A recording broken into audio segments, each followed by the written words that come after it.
오늘 낭독할 하나님의 말씀은 요한복음 5장 19절부터 29절까지입니다. 그때 예수님께서 그들에게 응답하여 이르시되 진실로 진실로 내가 너희에게 이르노니 아들은 자기가 아버지께서 하시는 것을 보는 것 외에는 아무것도 스스로 할 수 없느니라. 그분께서 무슨 일들을 하시든지 이것들을 아들도 그와 같이 하느니라. 아버지께서 아들을 사랑하사 자기가 하는 모든 것을 그에게 보이시고 또 이것들보다 더 큰 일들을 그에게 보이사 너희를 놀라게 하시리니 아버지께서 죽은 자들을 일으키사 그들을 살리시는 것 같이 아들도 자기가 원하는 자들을 살리느니라. 아버지께서 아무도 심판하지 아니하시고 오히려 모든 심판을 아들에게 맡기셨으니 이것은 모든 사람이 아버지를 공경하는 것 같이 아들을 공경하게 하려 하심이라. 아들을 공경하지 아니하는 자는 그를 보내신 아버지를 공경하지 아니하느니라. 진실로 진실로 내가 너희에게 이르노니 내 말을 듣고 또 나를 보내신 분을 믿는 자는 영존하는 생명이 있고 또 정죄에 이르지 아니하리니 사망에서 생명으로 옮겨졌느니라. 진실로 진실로 내가 너희에게 이르노니 죽은 자들이 하나님의 아들의 음성을 들을 때가 오고 있는데 곧 지금이라. 듣는 자들은 살리라. 아버지께서 자기 속에 생명이 있는 것 같이 아들에게도 주사 그 속에 생명이 있게 하셨고 또 그가 사람의 아들이므로 그에게 또한 심판을 집행할 권위를 주셨느니라. 이 말에 놀라지 말라. 무덤 속에 있는 모든 자들이 그의 음성을 듣고 나올 때가 오고 있나니 선을 행한 자들은 생명의 부활로 악을 행한 자들은 정죄의 부활로 나오리라. 아멘. 오늘 예수를 믿지 않는 사람들이 하는 말이 있습니다. 하나님은 사랑이시라고 하는데 어떻게 사람을 지옥에 보낼 수 있는가? 바로 이런 질문입니다. 여러분, 사람들은 하나님을 사랑이 많으신 분, 무한히 자비로우신 분, 이렇게 생각을 합니다. 하나님을 너무 자비롭고 사랑이 많고 인자한 분으로만 생각을 하기 때문에 죄를 짓고도 셀프 용서를 해버립니다. 하나님 사랑이 많으신 분 맞습니다. 그러나 동시에 하나님은 공의로운 분이십니다. 잘못을 하면 그 잘못에 대한 응당한 벌을 받는 것이 정의롭고 공의로운 것입니다. 여러분, 예수 그리스도께서 사랑이 많으신 분 맞습니다. 그러나 동시에 예수님은 심판하기 위하여 이 땅에 다시 오신다는 것입니다. 그분은 무한히 사랑이시고 무한히 자비로우시지만 동시에 심판주이십니다. 여러분은 여러분에게 잘못한 사람들에 대해서 어떤 마음이 드세요? 여러분에게 노골적으로 여러분에게 잘못을 하고 여러분들에게 엄청난 해를 끼친, 심지어 여러분들을 죽이려고 하고 여러분들에게 말 못할 고통을 준 어떤 대상이 무한히 사랑스럽습니까? 심지어 여러분의 자녀를, 여러분의 가족을 린치하고 협박하고 죽이고 공갈하고 빼앗고 그런 불안당 같은 사람들이 있다고 쳐봅시다. 실제로 여러분의 자녀가, 여러분의 가족이 그런 경험을 했습니다. 여러분은 그럼에도 불구하고 그런 사람이 무조건 사랑스럽습니까? 그 사람을 있는 그대로 사랑해 줄 수 있습니까? 그런 사람을 용서한다는 것은 너무나 고통스럽고 힘든 일입니다. 여러분에게 엄청난 고통을 준 사람에게 여러분은 무한히 사랑스럽게 말할 수 없을 겁니다. 그런데 여러분에게 힘이 없어요. 그걸 갚을 만한, 그것을 갚아줄 만한 능력이 없습니다. 그럼 어떻게 하겠습니까? 하나님, 저 사람을 심판해 주십시오. 그러지 않겠습니까? 그리고 정말로 여러분이 하나님의 은혜를 경험했을 때 하나님, 제가 저 사람을 용서하겠습니다. 그렇게 되지 않을까요? 용서란 너무나 어려운 거예요. 그런데 예수님은 그렇게 하셨어요. 우리에게 가장 고통스러운 경험이 있다면 뭘까요? 거절감이에요. 사람들은 거절당할 때 분노가 치밀어 올라요. 너가 어떻게 나를 이렇게 대할 수가 있어? 예수님은 엄청난 거절과 거부감을 겪으셨습니다. 예수님이 왜 그렇게 죽어야만 했는가? 그것은 자신이 하나님의 아들이라고 말했기 때문입니다. 예수님 왜 그렇게 유대인들로 하여금 분노하게 만들었을까? 왜 유대인들은 그렇게 예수님을 못 잡아먹어서 왜 그렇게 죽이려고 안달해놨을까? 예수 그리스도께서 하나님과 동등한 분이라고 말씀하셨기 때문입니다. 나와 아버지는 하나이니라. 바로 이 말이 유대인들로 하여금 가슴을 찢고 옷을 찢고 예수 그리스도를 적대적으로 대하게 만들었습니다. 어떻게 이 말이 유대인들의 마음을 그렇게 찢게 만들었을까요? 그것이 진리였기 때문입니다. 그러나 그 진리를 그들은 받아들이지 못했습니다. 오늘 저는 예수님께서 우리들에게 주신 진리를 전하고자 합니다. 예수 그리스도께서 이 땅에 오신 목적, 죄인들을 구원하여 영원한 생명을 주시기 위해서 오셨습니다. 그러나 이 시대는 영생에 관심이 없습니다. 구원에 관심이 없습니다. 이 세대는 기독교에 대해서 너무나 적대적입니다. 우리 사방에 안티크라이스트가 너무나 많습니다. 세상은 여러분을 환영하지 않습니다. 갈수록 그럴 겁니다. 세상의 언론, 세상의 매스미디어, 여러분들이 예수 그리스도를 믿도록 하는데 전혀 도움되지 않습니다. 너무나 여러분을 방해합니다. 이 세대의 신은 스마트폰이에요. 다윗은 이렇게 고백했어요. 여호와는 나의 목자신, 내게 부족함이 없으리로다. 이 시대는 이렇게 말해요. 스마트폰은 나의 목자신이, 내게 부족함이 없으리로다. 스마트폰 하나만 있으면 어디 가서도 그들은 만족이에요. 평안해요. 아무도 없어도, 심지어 내 부모, 형제 없어도 스마트폰만 달라는 거예요. 왜 그럴까요? 영생에 관심이 없는 이 세대, 구원에 관심이 없는 이 세대. 자, 바로 이런 시대에 우리가 예수를 믿고 하나님을 믿는다라고 하는 것은 엄청난 거예요. 남들이 믿지 못하고 남들이 알지 못하는 예수 그리스도를 우리는 선물로 받았습니다. 아무것도 없어도 예수 그리스도만 있으면 다 가진 거예요. 예수 그리스도께서는 우리들에게, 하나님께서는 우리에게 예수 그리스도를 내어주셨습니다. 예수 그리스도를 내어주신 그분이 우리들에게 뭘 더 주시지 않겠습니까? 뭘 더 아끼겠습니까? 가장 아끼는 아들 예수님을 우리들에게 내어주신 분이. 그러나 우리가 예수 그리스도로 만족하지 못하고 다른 것을 더 찾고 더 구한다면 그것은 하나님의 선물이신 예수 그리스도를 온전히 알지 못하기 때문이 아닐까요? 저는 저와 여러분의 믿음이 예수 그리스도처럼 장성했으면 좋겠습니다. 저는 정말로 우리가 예수 그리스도로 만족합니다라는 그 고백이 진심으로 터져 나오기를 바랍니다. 다른 아무것도 없어도 예수 그리스도로 저는 충분합니다.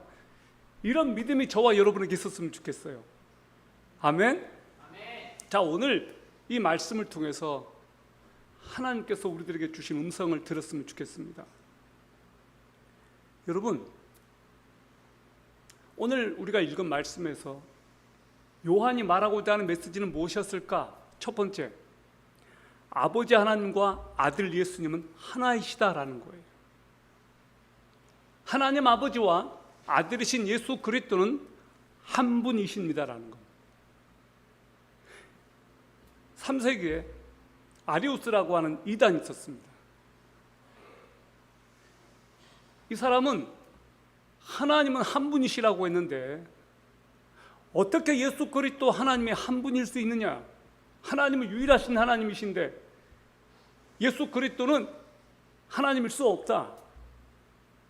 그렇게 말을 했습니다. 삼위일체를 못 믿는 겁니다. 아타나시우스는 그것을 믿었어요. 하나님과 예수 그리스도는 한 분이시다. 하나이시다. 동일하시다. 그래서 논쟁이 붙었는데 그것을 정리한 것이 니케아 공의회였습니다. AD 325년에 있었던. 주교들이 모여서 317명이 모여서 예수 그리스도는 하나님과 한 분이시다.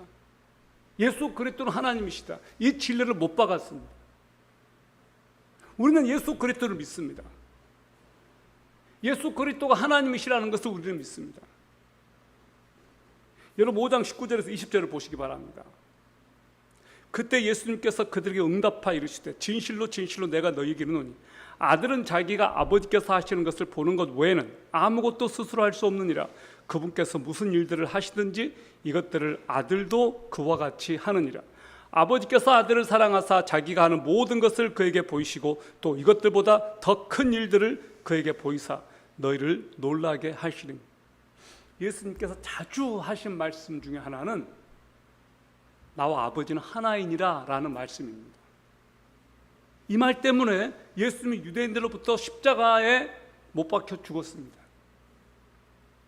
예수님은 다 큰 어른인데 주관도 없으셨을까?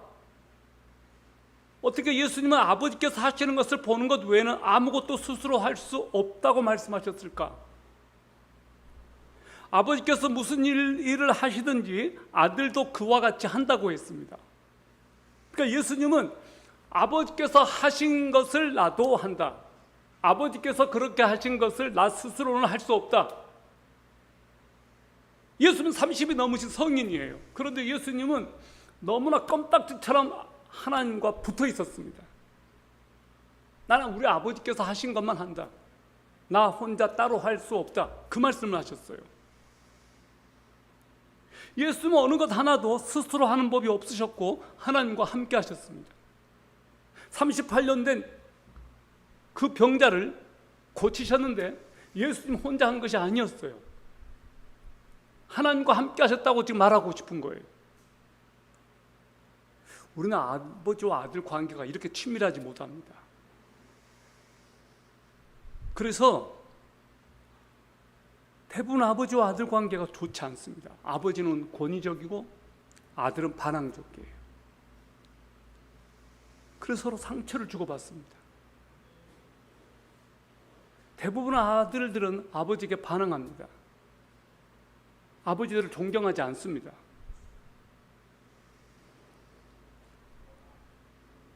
대부분의 아들이 아버지와의 관계를 맺는 것은 돈 때문인 경우가 많아요. 생활비 주니까, 유산 때문에 서로에게 감정이 안 좋습니다. 대화가 없습니다. 이런 불편한 관계가 아버지가 병들거나 죽을 때까지 갑니다. 아들이 독립하면 아버지를 더 이상 찾지 않습니다. 아버지가 불편해져요. 이것이 불행한 아버지와 아들 간의 관계이고 가족의 모습입니다.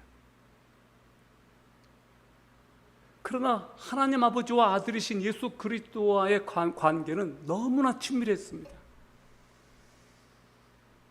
하나님과 예수님은 서로 하나였습니다. 하나님과 예수님과의 관계는 어떻게 이렇게 아름다우실 수 있을까? 하나님께서 아들 예수 그리스도를 사랑하셨고 아들 예수 그리스도는 하나님을 공경하셨습니다. 그리고 하나님과 예수님은 한 분이셨어요. 뗄래야 뗄 수 없었습니다. 예수님은 빌립에게 이렇게 말했습니다. 나를 본 것이 바로 아버지를 본 것이다. 여러분 요한복음 14장 10절과 11절을 보시기 바랍니다.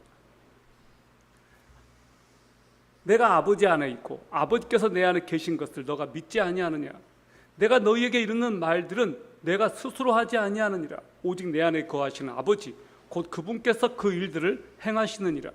내가 아버지 안에 있고 아버지께서 내 안에 계신 것을 믿으라. 그렇게 못하겠거든 그 일들로 인하여 나를 믿으라.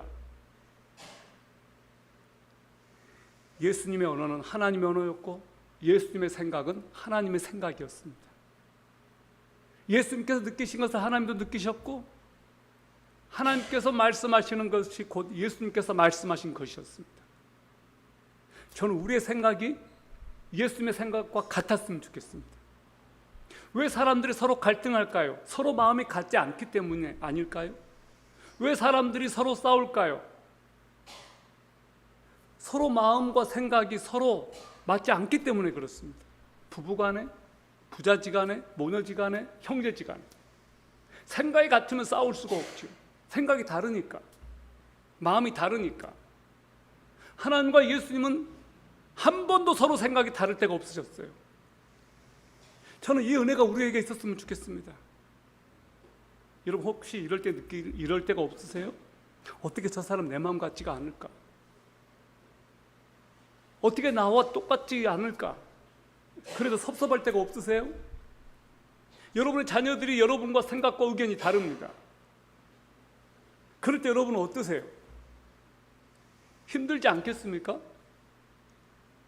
수십 년을 같이 살았는데도 부부지간에도 서로 생각이 달라요. 서로 마음이 다른 거예요.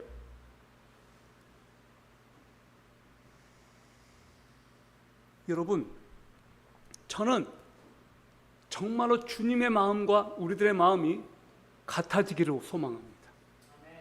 예수님의 생각이 저의 생각이고 나의 생각이 예수님의 생각이었으면 좋겠습니다. 그래서 기도는 예수님의 생각을 따라가는 과정이라고 생각해요. 처음에 기도할 때는 내 뜻, 내 주장, 내 생각, 내 마음을 얘기했다가 이제 기도가 끝날 무렵에는 예수님께서의 생각을 복종시킵니다. 예수님의 뜻대로 할게요. 하나님의 뜻대로 하시옵소서. 그것이 기도의 최종적인 결과가 되어야 하는 것 같아요. 그래서 기도의 깊이를 들어가 보면, 깊이 기도를 하는 사람들을 보면 하나님의 생각과 일치해요. 처음에 내 마음대로 이렇게 하고 싶다가도 기도를 하다 보면 내 뜻을 포기하게 되고 내려놓게 되고 주님께 복종하게 돼요. 여러분 그렇지 않습니까? 5장 20절에 아버지께서 아들을 사랑하사 자기가 하는 모든 것을 그에게 보이시고 또 이것들보다 더 큰 일들을 그에게 보이사 너희를 놀라게 하신다고 했습니다. 하나님께서 아들 되신 예수 그리스도를 사랑하셔서 모든 것을 아들 되시는 예수님께 보이시고 더 큰 일들을 보이신다고 했습니다. 여러분, 저는 이 말씀을 묵상하면서 아, 그렇구나. 하나님과 예수님은 한 분이셨구나. 생각과 마음이 같으셨구나. 하나님의 뜻이 예수님의 뜻이었구나. 그래서 하나님은 예수님께 모든 것을 다 전적으로 맡겨줄 수가 있었구나. 그 마음을 갖게 되었습니다. 자, 두 번째, 예수 그리스도는 죽은 자를 살리시는 분이시다. 5장 21절을 보시기 바랍니다. 아버지께서 죽은 자들을 일으키사 그들을 살리시는 것 같이 아들도 자기가 원하는 자들을 살리시느니라. 사랑하는 사람이 죽은 것 가장 큰 슬픔이고 충격입니다. 사랑하는 사람이 병들면 약을 줄 수 있고 병원 데려다 줄 수 있지만 내가 더 이상 해줄 수 있는 게 없을 때가 있어요. 사랑하는 사람이 지치면 쉬게 해줄 수 있습니다. 사랑하는 사람이 힘들면 위로해 줄 수 있습니다. 사랑하는 사람이 돈이 없으면 경제적인 도움을 줄 수 있습니다. 그러나 사랑하는 사람이 죽으면 내가 해줄 수 있는 게 없어요. 내가 대신 또 죽어줄 수도 없어요. 그러나 하나님께서는 죽은 사람을 살리셨습니다. 그것이 예수 그리스도의 능력입니다. 부활의 능력, 죽은 자를 살리는 능력, 이 능력은 하나님만이 가지고 계십니다. 로마서 4장 17절을 보세요. 이것은 기록된 바 내가 너를 많은 민족들의 조상으로 삼았느니라 하심과 같으니 그가 믿은 하나님은 죽은 자들을 살리시며 없는 그것들을 마치 있었던 것처럼 부르시는 이시니라. 창세기를 보면 하나님께서 이미 죽은 자와 같은 잉태하지 못하는 사라에게 태를 열어주셔서 이삭을 낳게 하셨습니다. 아브라함이 이삭을 바치라고 할 때 바쳤습니다. 왜 그럴까요? 하나님께서 이삭을 다시 살릴 것이라고 하는 부활신앙이 있었습니다. 그래서 바칠 수 있었습니다. 하나님은 죽은 자를 살리시는 분이십니다. 죽은 자를 일으키는 능력, 부활의 능력 하나님께서 가지셨습니다. 예수 그리스도께서 그 능력을 가지셨습니다. 죽은 영혼을 부활시키는 권세, 죽은 자를 살리는 권세. 우리는 죽어도 다시 삽니다. 아멘? 우리는 다시 살 수밖에 없는 존재입니다. 왜냐하면 예수 그리스도께서 부활하셨고 부활의 첫 열매가 되셨고 우리도 부활할 것이라고 말씀하셨기 때문입니다. 부활의 믿음이 있으면 어떤 절망도 이겨낼 수가 있습니다. 예수님께서 말씀하셨습니다. 나는 부활이요 나는 생명이다. 자, 세 번째, 예수 그리스도가 누구시냐? 예수 그리스도는 최후의 심판주이십니다. 5장 22절 23절을 보세요. 아버지께서 아무도 심판하지 아니하시고 오히려 모든 심판을 아들에게 맡기셨습니다.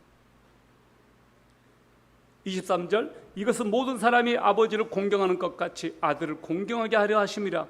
아들을 공경하지 아니하는 자는 그를 보내신 아버지를 공경하지 아니하느니라. 하나님께서는 심판하는 권세를 예수 그리스도께 맡기셨습니다. 여러분, 누가 인간을 심판할 수 있을까요? 이 세상에서 우리가 범죄하면 판사가 형을 언도합니다. 히브리서 9장 27절은 이렇게 말합니다. 한 번 죽는 것은 사람에게 정해진 것이요 그 뒤에는 심판이 있나니. 구약에서 하나님께서는 직접 심판하셨습니다. 노아 시대 때 홍수로 세상을 심판하셨습니다. 범죄가 창궐한 소돔과 고모라를 하나님께서 직접 심판하셨습니다. 이스라엘을 공격하는 아시리아, 바벨론 하나님께서 심판하셨습니다. 그러나 신약에 와서는 심판하는 권세를 하나님께서 누구에게 맡기셨느냐? 아들 되신 예수 그리스도께 맡기셨습니다. 예수 그리스도는 이 땅에 심판주로 오십니다. 그날이 멀지 않았습니다. 유대인들은 하나님을 공경하지 않았습니다. 예수 그리스도께서 하나님과 동등된 분이시기 때문에 마땅히 공경을 받아야 된다고 했는데 유대인들은 예수님을 공경하지 않고 공격했습니다. 예수님은 어떻게 심판하십니까? 믿지 않는 자들은 영원한 심판을 받는다고 했습니다. 정말로 믿지 않는 사람들이 영원한 심판을 받게 되는 그것을 알게 된다면 예수님을 믿게 되지 않을까요? 왜냐하면 심판이라고 하는 것은 너무나 두려운 거예요. 너무나 무서운 거예요. 그것은 말로 설명할 수 없는 어마어마한 지옥의 형벌을 말하고 그 지옥을 한번 들어가면 나올 수가 없습니다. 더 이상 소망이 없는 거예요. 지옥은 모든 희망, 모든 것들이 다 단절된 곳입니다. 그런데 사람들은 이 지옥을 믿지 않습니다. 너무 가볍게 생각해요. 이번 주에 한 분에게 전도를 했습니다. 죽은 다음에 어떻게 될 것 같습니까? 라고 하니까 이분이 그렇게 얘기를 해요. 한 번도 그런 생각을 해본 적이 없습니다. 라고 말했습니다. 너무나 우리 주변에는 정말로 죽은 다음에 어떻게 될 것인가에 대해서 생각을 안 하고 있는 사람들이 의외로 많습니다. 예수 그리스도는 인간의 영원한 운명을 결정합니다. 요한복음 5장 24절. 진실로 진실로 내가 너희에게 이르노니 내 말을 듣고 또 나를 보내신 분을 믿는 자에게는 영존하는 생명이 있고 또 그는 정죄에 이르지 아니하리니 사망에서 생명으로 옮겼느니라. 예수 그리스도는 인간의 영원한 운명을 결정짓는 키를 가지신 분이십니다. 믿는 자에게는 영생을 주신다고 약속했습니다. 예수님을 믿는 자는 첫째, 영생을 얻고 둘째, 심판을 받지 않고 셋째, 사망에서 생명으로 옮깁니다. 예수를 믿는 자는 영생을 얻었고라고 했는데 직역하면 영생을 가지고 있고라는 말이에요. 그래서 저와 여러분은 이미 현재적 생명을 가지고 있습니다. 앞으로 영생을 할 것이다가 아니고 이미 영생이 시작되었습니다. 그거 믿어지십니까? 이건 정말로 놀라운 거예요. 영존하는 생명을 저와 여러분은 가지고 있어요. 이터널 라이프, 영생을 저와 여러분이 소유했습니다. 세계적인 부자들은 지금 무슨 생각을 할까? 일론 머스크 생각 속으로 들어가 보겠습니다. 그 사람은 어마어마한 부자입니다. 그가 무슨 생각을 하는가 봤더니 스페이스 X를 가지고 지금 화성 프로젝트를 지금 하고 있습니다. 화성에 가서 살 생각을 하고 있는 거예요. 그쪽을 개발해서 지구처럼 그렇게 살겠다는 거예요. 아마 저는 제프 베이조스가 무슨 생각을 하는가 봤습니다. 그 사람 우주여행을 지금 생각하고 있습니다. 우주정거장을 지어놓고 거기에 사람들을 어마어마하게 불러서 여행시키는 그 꿈을 가지고 있습니다. 부자들이 지금 무슨 생각하는지 들여다볼 때 놀랍게도 그들은 영생학에 관심을 가지고 있고 영원히 사는 것에 관심이 있습니다. 오래오래 사는 것에. 그러니까 신약을 개발하고 엄청난 투자를 하죠. 여러분, 부자들은 그런 생각하지 않을까요? 돈이 넘쳐나게 있고 아쉬울 것이 없는 사람들,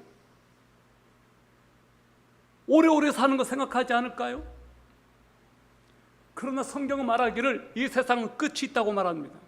하나님은 알파와 오메가가 되십니다. 시작을 하셨기 때문에 그분이 끝을 내십니다. 그런데 그 끝을 내신 분이 누구시냐? 예수 그리스도. 오늘 성경은 예수를 믿는 자에게는 영생이 있고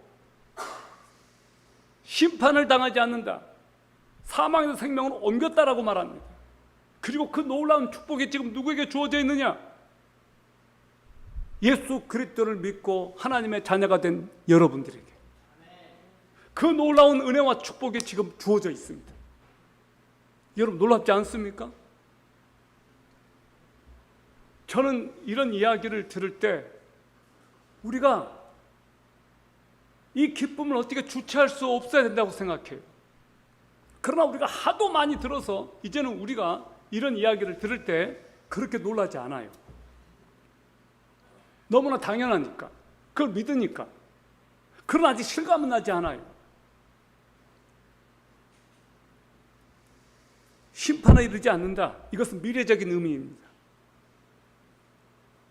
사망의 생명으로 옮겼다, 이것은 완료입니다. 이미 과거가 됐어요. 예수를 믿는 자들은 현재 생명을 누리고 있고 예수 그리스도께서 주시는 그 영원한 생명을 이미 소유한 존재들이에요. 그러니까 여러분이 엄청나게 특별한 존재들인 거예요. 영원한 생명의 씨가 지금 여러분 안에 들어와 있습니다. 죽어도 다시 삽니다. 놀랍지 않으세요? 이제 5장 25절부터 29절을 보시기 바랍니다. 진실로 진실로 내가 너희에게 이르노니 죽은 자들이 하나님의 아들의 음성을 들을 때가 오고 있는데 곧 지금이라. 듣는 자들은 살아나리라. 아버지께서 자기 속에 생명이 있는 것 같이 아들에게도 주사 그 속에 생명이 있게 하셨고 또 그가 사람의 아들이므로 그에게 또한 심판을 집행할 권위를 주셨느니라. 이 말에 놀라지 말라. 무덤 속에 있는 모든 자들이 그의 음성을 듣고 나올 때가 오고 있나니 선을 행한 자들은 생명의 부활로, 악을 행한 자들은 정죄의 부활로 나오리라. 예수님께서 온 인류에게 가능한 두 가지의 운명을 말씀하셨습니다. 하나는 영생이고 다른 하나는 심판입니다. 영생이냐 심판이냐 두 개로 나뉘어져요. 25절에 나온 죽은 자들은 어떤 사람들이냐? 영적으로 죽은 자들입니다. 하나님의 생명 밖에 있는 사람들입니다. 죽은 자들, 지금까지 죽은 온 인류가 하나님의 아들의 음성을 들을 때가 옵니다. 그러나 오직 하나님의 아들의 음성을 듣는 자들만이 생명을 얻습니다. 마지막 날 예수님께서 재림하실 때 의인과 악인의 부활이 있습니다. 이때 부활은 죽었던 육체가 부활하는 것입니다. 모든 인간은 유전자 DNA를 가지고 있습니다. 하나님께서 모든 인류 개개인에 대한 유전자 정보를 다 가지고 있습니다. 하나님의 티끌 가운데서도 그들을 일으키실 수 있으신 분이십니다. 그러므로 걱정하지 마십시오. 하나님이 나를 못 찾고 나를 부활시키지 못하면 어떡하지? 걱정하지 마셔요. 하나님이시잖아요. 하나님께 불가능한 것이 어디 있어요? 여러분이 죽어서 가루가 되었어도 하나님께서 그것을 부활시키십니다. 죽은 성도들, 이미 죽은 성도들의 영혼은 어디서 옵니까? 예수님께서 재림하실 때 천국에서 예수님과 함께 옵니다. 죽은 불신자들의 영혼은 어디에서 옵니까? 지옥에서 옵니다. 천국과 지옥에서 온 영혼들이 땅 위에서 다시 살아난 육체들과 결합하는 것이 마지막 날 부활입니다. 우리는 천국에서 영원한 생명체로 주님과 사는 것이고, 예수를 믿지 않는 하나님의 생명 밖에 있는 사람들은 지옥에서 영원한 형벌을 받으면서 영원한 고통을 겪는 거예요. 천국 가든 지옥 가든 영원히 살아요. 한시적이지 않아요. 이 세상에서만 우리는 한시적으로 살 뿐입니다. 죽은 다음에는 영원히 살아요. 어디서 사시겠습니까? 어디서 사시겠습니까?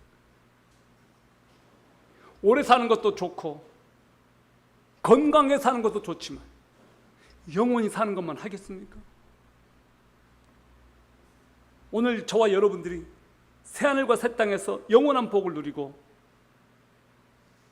우리 주 하나님께서 우리에게 주시는 그 놀라운 복을 누리면서 예수 그리스도를 뵙는 그 영광스러운 그날, 새하늘과 새 땅의 그날을 여러분 사모하시기를 바랍니다. 그날을 사모하시고 천국을 사모하시고 이 세상을 살 때 예수를 믿지 않는 사람들처럼 그렇게 살지 마시기 바랍니다. 소망 가운데 영광스러운 그날을 소망하면서 하나님께서 주실 그 놀라운 축복, 그리고 이미 이 세상에서 우리 주 예수 그리스도의 영 성령님이 여러분 안에 들어와 계시다는 것을 기억하시고 하루하루를 살더라도 기쁨과 감격 가운데 살았으면 좋겠습니다. 영원한 소망을 가지고. 아멘. 기도하겠습니다.